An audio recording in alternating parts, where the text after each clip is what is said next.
Mid journey, die लाटू जैसे आज हमारे पास एआई सिस्टम है जो बहुत बेहतरीन इमेजेस जनरेट कर सकते हैं। बट दोस्तों आपको पता है 1980 में भी हमारे पास मशीन थी जो ड्राइंग वगैरह कर सकती थी। सो ऐसी इंटरेस्टिंग फैक्ट्स और एआई की हिस्ट्री के बारे में जानेंगे इस वीडियो में।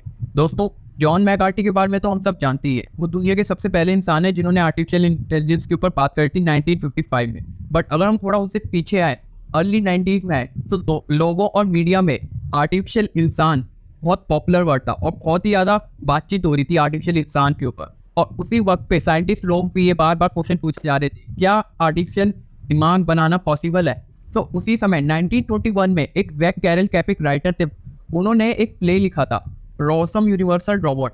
अब दोस्तों ये जो साइंस फिक्शन प्ले उन्होंने लिखा था ये बहुत इंटरेस्टिंग था और इसी प्ले के बाद बहुत लोगों को मजबूर कर दिया सोचने में आर्टिफिशियल इंसानों के ऊपर। बिकॉज सबसे पहले इसी प्ले में बात करी गई थी आर्टिफिशियल इंसान, और जो रोबोट वर्ड है वो इसी प्ले से आया है। रोबोटा ग्रीक भाषा में रोबोटा वर्ड है जिसका मतलब है फोर्स, लेबर और वर्क। देन 1949 में कंप्यूटर साइंटिस्ट थे एडमंड कैलिस बार्कले, जिन्होंने एक बुक पब्लिश करी थी जायंट ब्रेन और मशीन दैट थिंक। इस बुक में बात करी गई थी कंप्यूटर्स और ह्यूमंस ब्रेन के ऊपर। 1929 में एक जापानीज प्रोफेसर मकोटो निशिमुरा, जिन्होंने सबसे पहले एक जापानीज रोबोट बनाया था जिसका नाम था गकु टानसोकू। इसका मतलब है learning from the rules of nature. दोस्तों ये रोबोट का जो मूवमेंट थे, बॉडी के पार्ट थे, वो बेसिकली एयर कंप्रेसर से चलता था, इलेक्ट्रिसिटी से, और ये पहला जापानीज रोबोट था। अगर हम थोड़ा और आगे जाएं 1950s, अब दोस्तों 1950s में अब एआई के ऊपर लोगों का इंटरेस्ट आ रहा था। तो इसी समय एलन ट्यूरिंग ने एक टेस्ट निकाला था जो मशीन इंटेलिजेंस को चेक कर सकता था, जिसका नाम था द इमिटेशन गेम। अब 1952 में एटन सैमुअल थे, उन्होंने भी एक प्रोग्राम निकाला था चेक विकर्स, जो बेसिकली पहला गेम था इंडिपेंडेंटली जो सीख सकता था।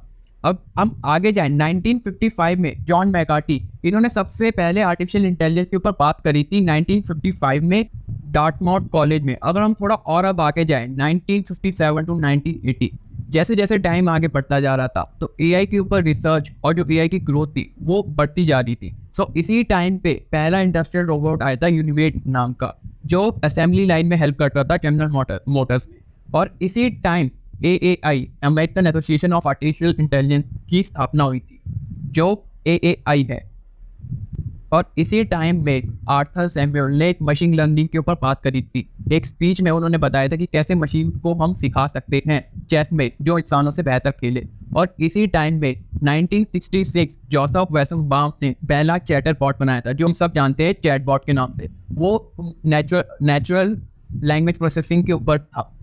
सो अगर हम थोड़ा अब और आगे जाएं 1980 टू 1987, इस टाइम पे जो एआई की रिसर्च थी और जो गवर्नमेंट से फंडिंग थी बहुत ही ज़्यादा फास्ट थी। डीप लर्निंग और एक्सपर्ट सिस्टम जैसी टेक्निक बहुत पॉपुलर थी। इसी टाइम पे जापानीज गवर्नमेंट ने 850 मिलियन स्पेंड किए थे एक प्रोजेक्ट पे जिसका नाम था 5th generation computer project. Basically ये कंप्यूटर्स और एआई के ऊपर ही स्पेंड किए थे। दोस्तों अगर हम थोड़ा आगे जाएं 1980 में फर्स्ट एरन मशीन बनाया गया था जो ड्राइंग कर सकता था। ये 1980 में सबसे पहला वर्जन है जो सिंपल लाइन वगैरह करता था।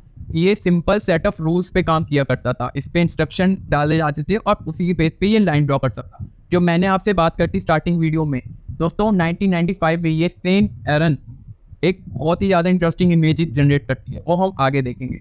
बट अब थोड़ा और आगे जाएं 1987 से 1993 को एआई विंटर भी बोला जाता है।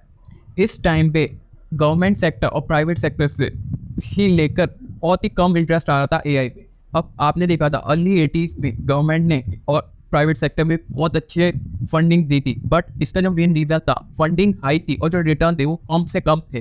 तो इसी रीज़न से जो एआई की ग्रोथ थी बहुत स्लो थी इस पीरियड में 1987 से 1993। बट बाद में हमने देखा था कि फंडिंग बहुत ही कम हो गई थी, बट इसके बाद भी जो एआई रिसर्च थी वो बढ़ती जा रही थी। इसी टाइम पे डीप ब्लू एआई प्रोग्राम आया था जिसने सबसे पहले वर्ल्ड चेस चैंपियनशिप में एक इंसान को हराया था। और इसी टाइम पे जो बड़ी बड़ी कंपनियां थी ट्विटर, फेसबुक, नेटफ्लिक्स को नए एआई को इंटीग्रेट किया अपने सिस्टम में। और इसी टाइम पे माइक्रोसॉफ्ट ने पहला Xbox 360 लॉन्च किया था जो बॉडी के मूवमेंट्स को ट्रैक करता था। इसी टाइम पे एप्पल ने अपना सिरी भी निकाला था जो वर्चुअल असिस्टेंट है, आज बहुत ही ज़्यादा पॉपुलर। जो मैंने आपको पहले भी दिखाया था, ये 1995 की फ़ोटो है जिसने एरन ने बनाया था, खुद ड्रॉ करा था ये फ़ोटो। इंटरेस्टिंग है ना। अब हम और आगे जाए 2010 टू 2023 दोस्तों। इस टाइम पे दोस्तों आपको एआई हर फील्ड में देखने को मिलेगी, चाहे वो आपका हेल्थ केयर हो, चाहे वो बिजनेस मार्केट हो, चाहे वो सोशल मीडिया हो, आपको एआई हर जगह देखने को मिल जाएगी। तो दोस्तों इस वीडियो में हम इतना ही बात करेंगे। अब नेक्स्ट वीडियो में मैं एआई के ऊपर और वीडियोस बनाऊंगा, और कमेंट्स में आप मुझे ये भी बताओ एआई के ऊपर आपको क्या जानना है, चैट जीपीटी के बारे में जानना है, और कि जो जो टेक्नोलॉजी नई नई आ रही है उसके बारे में जानना है, एप्लीकेशन के बारे में जानना है, तो कमेंट्स में जरूर बताना कि आपको किस के ऊपर वीडियो चाहिए। सो आज के लिए इतना ही, बाय बाय।